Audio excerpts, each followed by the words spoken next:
নেপালের আকস্মিক বন্যা, উৎপত্তি থেকে মহাশ্মশান। সবটাই জানুন। হিমালয়ের কোলে শান্ত এক দেশ নেপাল।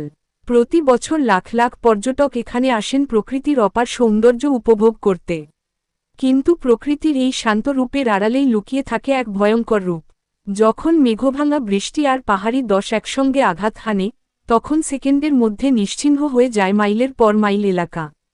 একেই আমরা বলি ফ্ল্যাশ ফ্লাড বা আকস্মিক বন্যা। কিন্তু কিভাবে শুরু হয় এই প্রলয়? কেন প্রতি বছর নেপালকে ভাসিয়ে নিয়ে যায় এই কান্না? আজ আমরা দেখব হিমালয়ের এই ধ্বংসলীলার শুরু থেকে শেষ পর্যন্ত।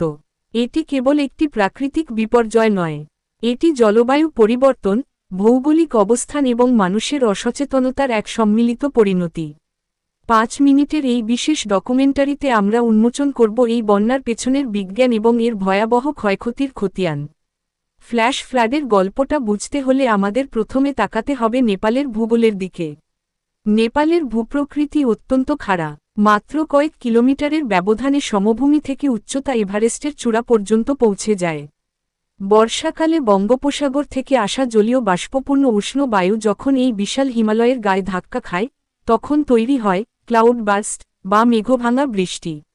মাত্র কয়েক ঘণ্টায় শত শত মিলিমিটার বৃষ্টিপাত আছড়ে পড়ে এই খাড়া পাহাড়ি ঢালে। কিন্তু শুধু বৃষ্টিই একমাত্র কারণ নয়। হিমালয়ের উঁচুতে রয়েছে হাজার হাজার হিমবাহ বা গ্লেসিয়ার। বৈশ্বিক উষ্ণায়নের কারণে এই হিমবাহগুলো দ্রুত গলছে এবং তৈরি হচ্ছে বড় বড় হিমবাহ হ্রদ। যখন অতিরিক্ত বৃষ্টি বা ভূমিকম্পের কারণে এই হ্রদের প্রাকৃতিক বাঁধ ভেঙে যায়, তখন তাকে বলে GLOF glacial lake outburst flood. Crore crore litre পানি পাথর আর কাদা নিয়ে নিচের দিকে ছুটে আসে। এটাই নেপালের ফ্ল্যাশ ফ্লাডের সবচেয়ে মারাত্মক উৎস। পাহাড়ি চূড়া থেকে উৎপন্ন এই পানি যখন নিচের দিকে নামতে শুরু করে, তখন এর গতি থাকে ঘন্টায় 50 থেকে 70 কিলোমিটার। পাহাড়ি নদীগুলো সাধারণত অত্যন্ত সরু ও গভীর হয়, ফলে পানির উচ্চতা চোখের পলকে 30 থেকে 40 ফিট পর্যন্ত বেড়ে যায়। পথে যা কিছু পড়ে, গাছপালা, বিশাল পাথর, মাটির স্তূপ সবকিছুকে নিজের সাথে গিলে নেয় এই স্রোত। পানি যত নিচে নামে, তার সাথে যোগ হয় পাহাড়ি দশ বা ল্যান্ডস্লাইড। কাদা আর পাথরের এই মিশ্রণ যেন এক জীবন্ত দানব, যা তার গতিপথে আসা সবকিছু পিষে ফেলে। মধ্য পাহাড়ি অঞ্চলে এসে এই বন্যা সবচেয়ে রুদ্ররূপ ধারণ করে। এখানে নদীর পার ঘেঁষে গড়ে উঠেছে অসংখ্য জনবসতি, বাজার ও হাইওয়ে। যখন হরপা বান বা ফ্ল্যাশ ফ্লাড আঘাত হানে, মানুষ নিরাপদ স্থানে যাওয়ার সময়টুকুও পায় না। কংক্রিটের তৈরি সেতুগুলো তাসের ঘরের মতো ভেঙে পড়ে। যোগাযোগের একমাত্র মাধ্যম হাইওয়েগুলো নদীগর্ভে তলিয়ে যায়। মুহূর্তের মধ্যে পুরো একটি জেলা বা অঞ্চল বাকি পৃথিবী থেকে সম্পূর্ণ বিচ্ছিন্ন হয়ে পড়ে। পানি নেমে যাওয়ার পর যা অবশিষ্ট থাকে, তা দেখার মতো সাহস হয়তো অনেকেরই থাকে না। মাইলের পর মাইল এলাকা কেবল ধূসর কাদা আর পাথরের স্তূপে পরিণত হয়।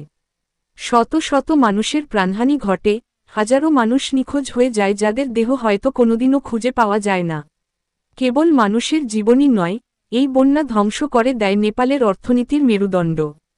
কৃষিজমি বালু আর কাদায় ঢেকে যায়, যা আগামী কয়েক বছর চাষের অযোগ্য হয়ে পড়ে। গবাদি পশু ভেসে যায়, যা গ্রামীণ মানুষের আয়ের প্রধান উৎস ছিল। নেপালের প্রধান অর্থনৈতিক চালিকাশক্তি হল জলবিদ্যুৎ। কিন্তু এই ফ্ল্যাশ ফ্লাড ও কাদার স্রোত কোটি কোটি ডলার ব্যয়ে নির্মিত হাইড্রো পাওয়ার প্ল্যান্টগুলোকে এক নিমেষে ধ্বংস করে দেয়। টারবাইনগুলো বালিতে জ্যাম হয়ে যায়, বাঁধগুলো ক্ষতিগ্রস্ত হয়, যার ফলে দেশজুড়ে নেমে আসে অন্ধকার এবং কোটি কোটি টাকার অর্থনৈতিক ক্ষতি। স্কুল, হাসপাতাল এবং ট্যুরিস্ট রিসোর্টগুলো ধ্বংস হওয়ায় নেপালের পর্যটন শিল্পও বড় ধাক্কা খায়। বিজ্ঞানীদের মতে, এই ধ্বংসলীলার জন্য কেবল প্রকৃতি দায়ী নয়, মানুষের অপরিকল্পিত উন্নয়ন, নদীর বুক চিরে অবৈধ বালু উত্তোলন এবং পাহাড় কেটে রাস্তা তৈরি এই বিপর্যয়কে আরও বাড়িয়ে দিয়েছে। তবে এই অন্ধকার সুড়ঙ্গের শেষেও আলো আছে। নেপাল এখন প্রযুক্তির সাহায্য নিচ্ছে। নদীর উঁচুতে বসানো হচ্ছে আর্লি ওয়ার্নিং সিস্টেম বা বন্যা পূর্বাভাস কেন্দ্র। পানি বিপদসীমা পার করলেই নিচের গ্রামের মানুষের মোবাইলে অ্যালার্ট চলে যায় এবং সাইরেন বেজে ওঠে। এর ফলে প্রাণহানি অনেকটাই কমিয়ে আনা সম্ভব হচ্ছে। দরকার আরও বেশি বনায়ন এবং পাহাড়ের মাটিকে ধরে রাখার বৈজ্ঞানিক প্রচেষ্টা। প্রকৃতি যেমন কেড়ে নেয়, তেমনি মানুষকে লড়াই করে বেঁচে থাকার শক্তিও দেয়। নেপালের মানুষ বারবার এই ধ্বংসস্তূপ থেকে উঠে দাঁড়িয়েছে। কিন্তু গ্লোবাল ওয়ার্মিং এর এই যুগে আমাদের সবাইকে সচেতন হতে হবে, না হলে হিমালয়ের এই কান্না হয়তো কোনোদিনও থামবে না। প্রকৃতির সাথে যুদ্ধ করে নয়, প্রকৃতির সাথে মিলেমিশে চলাই হোক আমাদের ভবিষ্যৎ। ভিডিওটি ভালো লাগলে লাইক করুন, আপনার মতামত কমেন্টে জানান এবং এই তথ্যচিত্রটি শেয়ার করে সবাইকে সচেতন করুন। দেখা হবে পরবর্তী ভিডিওতে। ধন্যবাদ।